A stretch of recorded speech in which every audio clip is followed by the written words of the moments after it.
Se ha especulado mucho sobre una posible crisis en 2022, pero actualmente estamos viviendo ya 5 crisis. 5 crisis en áreas concretas y que podrían desencadenar en una gran crisis mundial.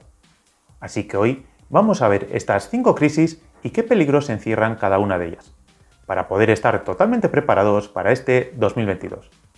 Terminaremos el vídeo viendo qué acciones se pueden ver perjudicadas y también veremos qué inversiones se pueden ver favorecidas. Venga, empezamos. Hola y bienvenido. Llevamos varios meses con problemas en la cadena de suministro y parece que esto va para largo. Hay escasez de muchos productos y de muchas materias primas. Pero, ¿a qué se debe todo esto? Bien, en marzo de 2020 se impusieron restricciones nunca vistas para frenar el crecimiento descontrolado de la pandemia. Estábamos encerrados en casa, los aviones en tierra, muchas fábricas paradas, las tiendas cerradas, al igual que los bares, restaurantes, hoteles, etc. En ese momento se produjo un descenso brusco en el consumo de muchos productos. Con los aviones parados, al igual que muchos vehículos, el consumo de petróleo cayó bruscamente, al igual que su precio. En 2019 se consumían 100 millones de barriles de petróleo diarios, pero en abril de 2020 se reduce su consumo a 80, así que quedarían 20 millones de barriles sin vender. Para poder venderlos, las petroleras tienen que bajar el precio, y a los nuevos precios deja de ser rentable para muchas petroleras, y por lo tanto dejan de producir, y la producción se ajusta a la demanda. Esto es lo que pasa cuando en un producto hay más oferta que demanda. Bajan los precios y después se ajusta la oferta a la nueva demanda. Esto ocurrió con muchos sectores. Por ejemplo, al no poder volar, las aerolíneas cancelan sus pedidos de aviones. Así que las fábricas de aviones deben parar, reducir personal y a su vez ocurre lo mismo con las fábricas de piezas de aviones. Y así, todo en cadena. Al reducirse la demanda, las empresas reducen la oferta.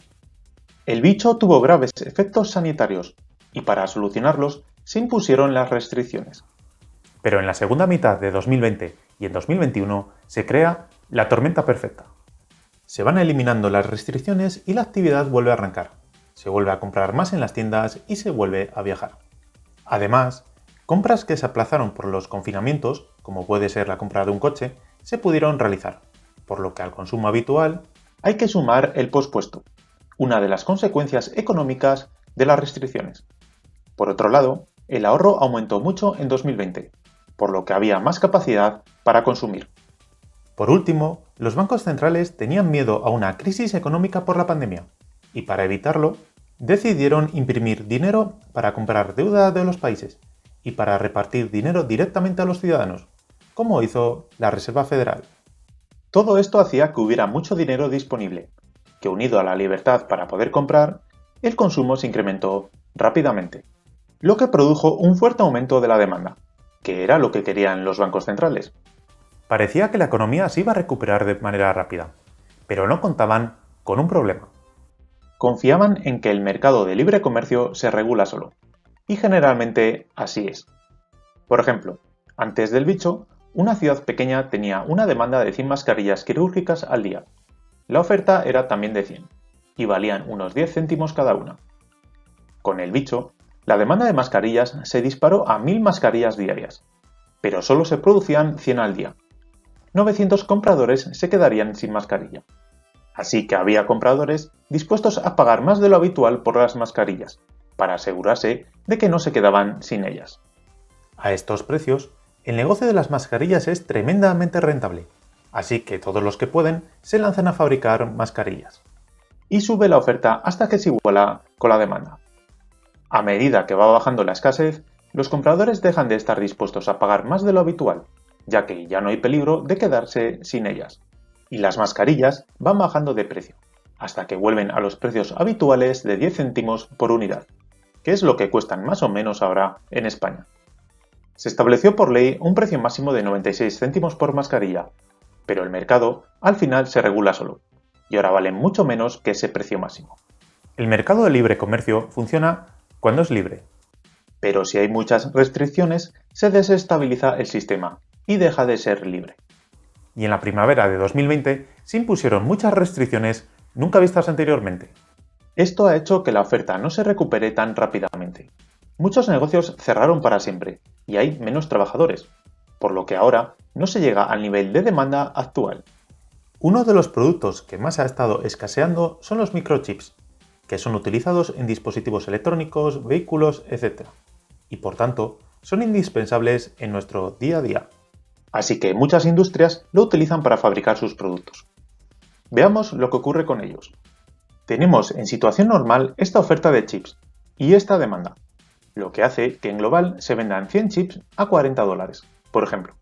Si de repente hay menos oferta, es decir, se fabrican menos chips y empiezan a escasear, la curva de la oferta se habrá trasladado a la izquierda. Ahora se podrían comprar menos chips y encima más caros. Tendremos entonces 70 fábricas que han tenido que pagar mucho más y que seguramente esto lo trasladen al precio final de su producto. Pero peor es la situación para quienes ya no pueden comprar chips. Tenemos 30 fábricas que no pueden producir ya que no tienen piezas. Esto provocará escasez en otro producto, que a su vez puede provocar escasez en otro, y puede acabar siendo una espiral. A esto no ayuda nada la tensión que hay entre China y Taiwán. No ayuda ya que Taiwán es el mayor fabricante de chips del mundo. Además, más del 80% se producen en el sudeste asiático. Se han visto en varias ocasiones aviones de combate chinos sobrevolando el espacio aéreo de Taiwán. En uno de estos episodios recientes, Taiwán envió aviones de combate para alejar a los aviones chinos, mientras que los sistemas de misiles se desplegaron para vigilarlos, dijo el gobierno de Taiwán. Tampoco ayuda las habituales declaraciones del presidente chino respecto a la reunificación con Taiwán. En el discurso de fin de año, dijo lo siguiente: lograr la completa reunificación de la patria es la aspiración común de los chinos a ambos lados del estrecho de Taiwán. Así que los chips escasean, y la mayor parte de la producción mundial se sitúa en una zona caliente, por lo que la tensión entre China y Taiwán podría reducir aún más la oferta de chips. El porqué de esta tensión entre China y Taiwán la vimos en un vídeo anterior. La situación es de tal importancia que Estados Unidos y Japón han elaborado un plan de respuesta ante un eventual ataque de China a Taiwán. Por su parte, la Unión Europea ve con urgencia reducir la dependencia de importar la mayoría de chips de países como Taiwán. Y llegó a un acuerdo con Intel para construir 3 nuevas fábricas, que serían en Alemania, Francia e Italia. Otra zona caliente es Ucrania, en conflicto con Rusia desde la anexión rusa de Crimea en 2014. La tensión es elevada. Esta semana, imágenes de satélite indican una acumulación de más de 100.000 soldados rusos y vehículos militares en la frontera ucraniana.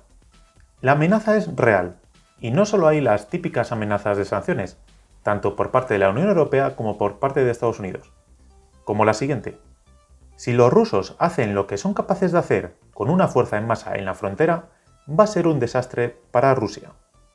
Esta semana, Reino Unido ha enviado misiles antitanque a Kiev y España ha enviado 2 buques a la zona y ha ofrecido cazas. Pero Ucrania no es el único país que se siente amenazado por Rusia. Polonia lleva un tiempo en conflicto con Bielorrusia, país de influencia rusa. Esto es debido a que Bielorrusia traía migrantes desde Oriente Medio y les empujaban a cruzar la frontera de Polonia. Los países bálticos también están en alerta por su seguridad. Suecia, por su parte, ha reforzado su presencia militar en la isla de Gotland, debido a su carácter estratégico. La tensión entre Suecia y Rusia ha aumentado en los últimos años, y el ministro de Defensa sueco dice que hay un riesgo, y no se puede descartar un ataque. Hay que decir que Rusia y Estados Unidos son con diferencia los mayores productores de gas natural. Un conflicto puede suponer nuevas subidas del gas natural, que ya de por sí está caro. Bien, por lo que a la crisis de suministros hay que añadirle las crisis geopolíticas.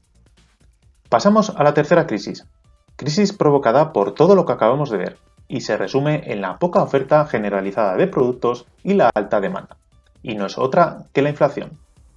La inflación es el aumento generalizado y sostenido de los precios de los productos y servicios que compramos. Ha subido un 7% en el último año en Estados Unidos, cifra no vista desde hace 40 años, y cifra similar en España. Solo hay que ver lo que ha subido todo. La situación es tal que el FMI ha pedido que no se suban los salarios al ritmo de la inflación, para no entrar en una espiral inflacionaria. Una espiral inflacionaria es lo siguiente: Al haber alta inflación, se suben los salarios al mismo ritmo. Esto hace que suban los costes de producción, que hace que suban los precios de las materias primas y productos terminados, lo que genera más inflación. Y se entra en una espiral de la que no es fácil salir. Bien, ¿y cómo se puede frenar la inflación? Pues lo más fácil es que los bancos centrales suban los tipos de interés. Si se suben los tipos de interés, los intereses que hay que pagar por los préstamos suben, tanto para empresas como para particulares. Así que pedir un crédito para comprar una casa, un coche o lo que sea sería más caro. Si es más caro, menos personas y empresas pedirán préstamos para comprar bienes y por lo tanto disminuirá el consumo, es decir, disminuirá la demanda. Precisamente, mayor demanda que oferta es lo que está generando la inflación, por lo que reducir la demanda vía tipos de interés era la solución habitual. Sin embargo, vemos los tipos de interés actualmente al cero. Si la solución parece tan sencilla, ¿por qué los bancos centrales no suben los tipos de interés? Como decimos, con una subida de tipos, el consumo baja. Y por tanto, se reduce el crecimiento de la economía. Una economía ya de por sí débil. También decíamos que aumenta el coste de la deuda para empresas, personas y gobiernos. Muy importante esto último. Una elevada inflación y tipos bajos beneficia a los deudores. Y con la pandemia, los gobiernos han incrementado mucho sus deudas, pero una elevada inflación perjudica a los ciudadanos, que ven cómo pierden poder adquisitivo. Por ejemplo, si tenías en el banco $10.000 a comienzos de 2021, ahora sería como si tuvieses 9.300. $700 perdidos por la inflación del 7% en 2021. Pero como en la cuenta bancaria sigue poniendo $10.000, parece que no pasa nada. Así que si no suben los tipos aún, es porque ralentizaría el crecimiento económico y perjudicaría a los gobiernos, debido a las deudas que tienen. La quinta crisis es el bicho y sus posibles nuevas variantes. Esta crisis ha sido una de las causas de las demás crisis, ya que vemos que todas están relacionadas. Las nuevas variantes podrían generar nuevas crisis sanitarias y nuevas restricciones. No hace mucho hemos visto a países como Austria confinados. Nuevas restricciones provocarían un descenso en el consumo de ocio como viajes, bares, restaurantes, etc. y acabaría repercutiendo en la economía. Ahora vamos a ver qué inversiones se ven perjudicadas en cada situación y qué inversiones se podrían ver favorecidas. Empezamos por la crisis de inflación. En este caso, el efectivo perderá valor cada día que pasa. Cuanta más inflación, más valor perderá. El efectivo es necesario para los gastos del día a día, para imprevistos o para aprovechar oportunidades de inversión. Pero una acumulación excesiva de efectivo no es buena, ya que va perdiendo valor año tras año. Cuando hay alta inflación, lo relacionado con la energía o con las materias primas lo hacen bien en el mercado, como estamos viendo actualmente. 2. Subida de tipos de interés. Una subida de tipos beneficia a las compañías aseguradoras y sobre todo a los bancos, ya que cobrarán más intereses por los préstamos. El resto de compañías, el resto de acciones se verán perjudicadas. Las más perjudicadas serán las acciones de alto crecimiento, ya que la mayor parte de sus beneficios serán en el futuro. Y las compañías muy endeudadas, ya que tendrán que pagar más intereses. Si se mantiene una situación de alta inflación y bajos tipos de interés, como ocurre en la actualidad, los bonos se verían penalizados, ya que en esta situación su rentabilidad es muy inferior a la inflación, como está ocurriendo a día de hoy.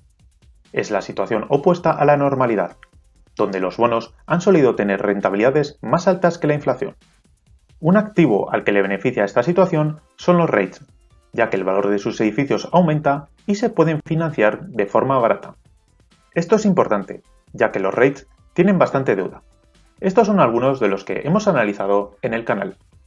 Otro activo que puede salir beneficiado es el oro, ya que en esta situación, con el efectivo y con los bonos, se pierde poder adquisitivo, y el oro actúa como valor refugio. Esta situación se da cuando el tipo de interés real es negativo. Todo esto lo explicamos en un vídeo anterior. Antes de seguir, quiero darte las gracias por dar me gusta, que ayuda mucho al canal. Gracias por estar suscrito y si no lo estás y te gusta el contenido, te invito a suscribirte y a compartir el vídeo con una persona a la que le guste tanto la inversión como a ti. 3. Crisis de suministros. Mientras dure, las compañías de transporte se verán beneficiadas, ya que el coste del transporte se dispara. Por eso, compañías como Maersk han subido tanto en bolsa. Pero ojo, no estoy diciendo que ahora sea buena inversión, ni mucho menos. Simplemente estoy explicando qué inversiones se beneficiarían en cada situación y cuáles se verían perjudicadas. Con esta crisis, la economía y la mayoría de las compañías salen perjudicadas. 4. Nuevas variantes. Aunque las nuevas variantes son más débiles, se pueden producir restricciones que frenarían la economía.